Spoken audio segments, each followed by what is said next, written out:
Welcome into the Prep Comms podcast. Caleb Nelson, your host here, K4CDN. Thank you for dropping by. Man, my phone has been blowing up. It's too soon. Too soon. Wow.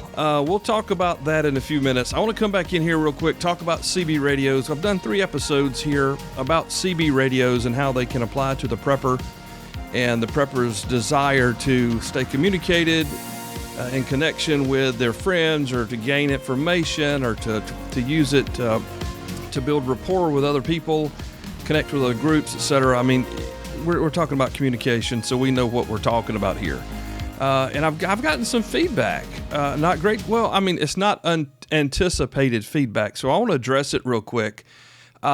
Yes, I understand that CB radios can be modified.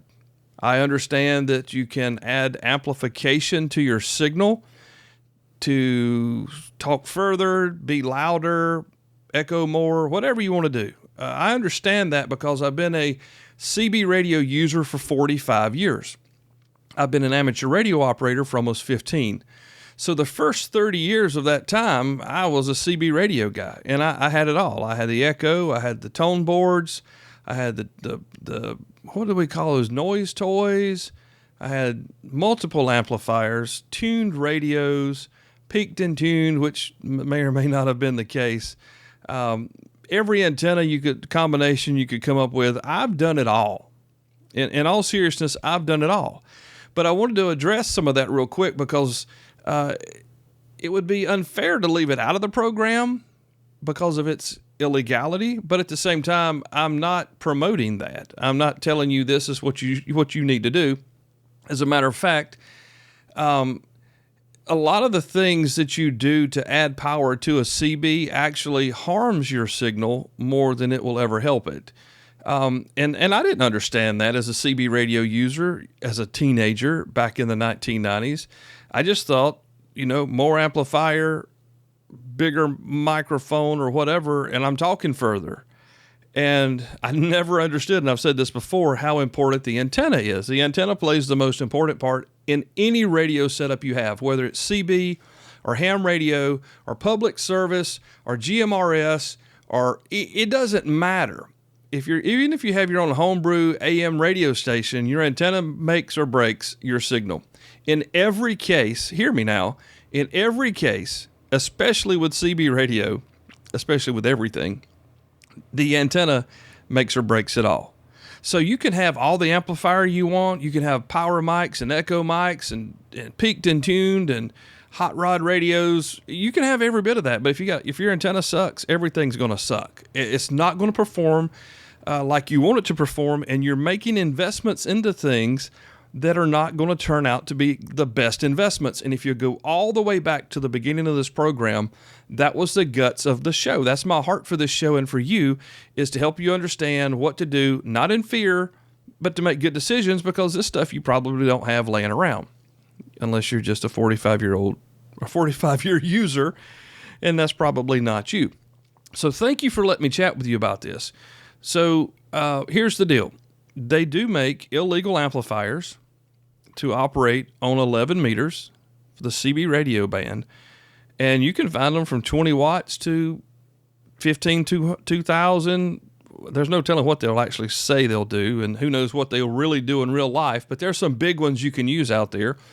Most folks back in the day, the Texas Star 250, Texas Star 350, Texas Star 500s were huge in South Carolina. I had one. I had a Palomar 125 that would swing about 240. It was amazing. It was the best amp I had. I don't use amplification anymore with CB radio. I don't even have an amp left over from the days I actually had it stolen out of my truck. And so whatever. Did it increase my range? Yes. Could I hear better? Not really, because I wouldn't spend the money or the time on the antenna, but I could talk further. So here's the deal. You can. If you make the choice to do that, go down that road, you're going to just choose CB for your prepping, and you're going to add amplification to it. Rules be damned.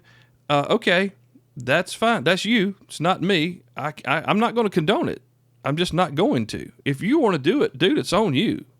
But you can, and it will increase the distance that you're able to talk with your radios. Now, if you don't spend time on your antenna, it's not going to help you on the receive, because a lot of them have a receive preamplification, which actually amplifies, in a sense, the signal coming back to you. So, if you want to buy a CB radio and add an amp to it, that's fine.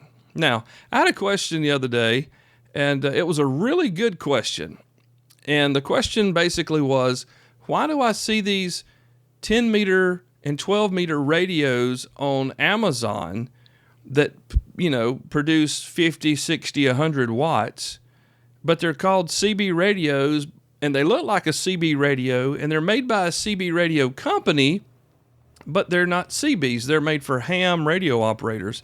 And you can't see the air quotes there, but I'm air quoting when it says amateur radio. Now, you can use those legally on the amateur radio bands, and some people do. I'm not going to say it's the best idea, because a lot of them, not all of them, but a lot of them are just channelized frequencies, and you got to get in there and really screw with stuff to make it really worth your time, where you could take the same amount of money and buy an amateur radio that does, a lot of different bands other than just 10 and 12, and for the same money, and get a lot better performance. But really what happens is they're called export radios. A lot of times you'll hear the term export radio, and that's a radio made by an American manufacturer, intended, in air quotes, for use overseas, where they don't have the same FCC and the same legalities on the 11 meter, 10 meter, 12 meter bands. And what happens is you can buy those export radios here in the U.S., and it's a very simple process to open the case of the radio up, maybe cut a diode or desolder something, and then magically, this 10 meter radio that you bought from Amazon, that's a legal piece of equipment, now becomes an 11 meter, 65 watt CB radio. People do it all the time. You can do it if you want to. Do I condone it? Absolutely not. But you can. It's a really cheap way to get some power, some extra power. They'll work on single sideband. Now they'll do AM, FM, and single sideband. By clipping a diode or desoldering something here or there, you've got a really high power CB radio. That's why when you're looking on Amazon and you see these real expensive CBs, or these real expensive single band, or maybe 10 meter, 12 meter band amateur radio export radios, you're like, man, that looks just like a CB. Why does it cost $500? Well, the reason it costs $500 is because you can buy it, open it up, do what I just said, and then you've got a 65, 100 watt, whatever, 150 watt CB radio with no amplifier. It has the amplifier built into it. Some of them even had a heat sink built onto the bottom of these things because they turn out so much heat with the amplification circuits inside. They're basically a little bitty CB with a great big amp. So that's the answer to that question, Gordon. They can't say that. It's illegal to say that, but it's the known secret. Everybody's well aware that you can take these radios and manipulate them like that. Now, we're not talking about ham radio at this point. We're talking about CB. There's some new ones out there from a company called Anytone, or Anytone. I don't know how you say Anytone. I know how we say it in South Carolina. That's Anytone. But anyway, you can buy this radio. It does 10 meters. You do a little snip here, a little trick there, and you got 10 meters, 11 meters, maybe 12 meters, 65 watts, $250, $300. It's a great deal. It's a great ham radio, I'll tell you that right now. And there's a lot of people that are buying them, and they're manipulating them, they're modifying them to work in 11 meters for CB radios. So, again, I didn't want to get beyond this topic without sharing that with you and let you know that it is against the law. Now, I'm not telling you that they're going to burst your door down and put you in shackles. I don't know what they're going to do. I know the FCC is not what it used to be. I don't care about your labels, so you can go ahead and call me whatever you want to call me. I'm plenty confident in who I am, and your labels don't bother me. But I'm not going to do it because I spent, 2 weeks and $35 and got a ticket. I can talk all around the world for $35. So did my 15-year-old daughter, so I don't know what your excuse is. Anyway, CBs are great. I don't want to discourage anyone from using them.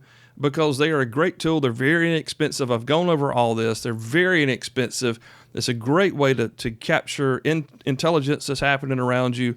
It can help when you're on the highway. You can build community with it. As a matter of fact, I've got a couple of them. I mean, I do not discount their value. I grew up on CB radios, so if you love getting out there and talking skip and all this and that, and that's fine. I mean, my brother still does it. I mean, everybody I know still does it. I just don't take the time anymore. I've got the equipment. I don't fool with it. But it's a good alternative to investing a lot in a radio. Most people have them laying around. They're easy enough to find at a pawn shop. You can have a way to communicate other than your phone. If you have nothing, you can't beat a CB radio. The end. Because it's better than nothing.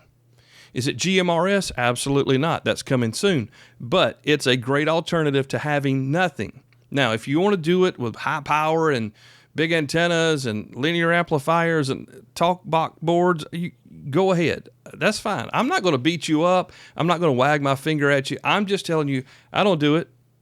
I'm 51 years old. I choose not to. You are your own person. And if you want to, that's fine. I don't care. I'm not going to come like tell on you. I don't care. I just really don't care. The hobby's big enough for all of us, okay? And I just wanted to say that. So anyway, if you like CB, if you want to amplify your CB, if you want to modify your CB, whatever, it doesn't matter to me. It can be done, so that's why I'm addressing it here. It does increase the power. It does exceed the 12 watts out on single sideband or the 4 on AM and FM. But every bit of that is your responsibility to deal with. Again, no matter what you intend to do with your CB, make sure you spend your time and money on your antenna. And that goes for your car, for your house, for your handy walkie-talkie, whatever. Whatever you're doing with CB radio, your antenna is going to make or break your efforts. So hear me now. If you have a chance to buy a $50 antenna or a $100 amplifier, buy the $50 antenna. It'll be worth more than the $100 amplifier in the long run, performance-wise. Okay? Anyway, can you do it? Yes, you can. Should you do it? That's on you, not me. I'm not playing that game. But I appreciate you listening. I hope you guys have enjoyed this series on CB radio. I felt like I probably could have gone 8 or 10 episodes, and I'm not going to because we got a lot of ground to cover in this stuff. So thank you for bearing with me through that. I hope you've enjoyed it. And those of you who have contacted me and let me know that you've enjoyed it, thank you very much. I appreciate that. I hope this answers some of the questions to the guys who were, questioning whatever. But anyway, make your communications plan. Get your communication stuff together. So I was saying earlier, my phone was blowing up. We're right here where the stuff is happening in Lebanon with the pagers, and the ICOM handy talkies blowing up in the last couple of days. I've been in the comms my whole life. My dad retired out of the phone company. It's all I know. I mean, it's like my passion. And I had never dreamt of that. I'm a James Bond fan. I love the spies, and that is one of the most brilliant acts of sabotage I have ever. I can't even conceive it, but it's beyond amazing. Now, I'm not like cheering for war and death and people being maimed and hurt and innocent civilians getting injured. That's not what I'm saying. I'm saying the process of what happened over there astounds me. Wow. I'm just floored with it. And whatever, I had to say that because it's common in this current news. But again, my name's Caleb to some of you, and I'm an amateur radio guy. I've been podcasting for 10 years now. Yeah, almost 11 years. I was in FM radio for 10 years. Been a CB radio user since I was about 6 years old, and I love this stuff. And I appreciate the opportunity to talk about this stuff with you. Thank you for listening to the program. Thank you for sharing the program with others, or if you see it in your feed, sharing the post. I appreciate it. And don't forget, if you need water filters, we have those for you. My wife and I own a company. We sell British Berkefeld water filters, Berkey replacement filters that fit whatever water filter system you have. We've got it. And you can find it at hubcitymercantile.com. Check this show out. our past episodes as well at prepcoms.com. And until next time, I wish you all great health, prosperity, and peace. God bless you guys. 73 y'all.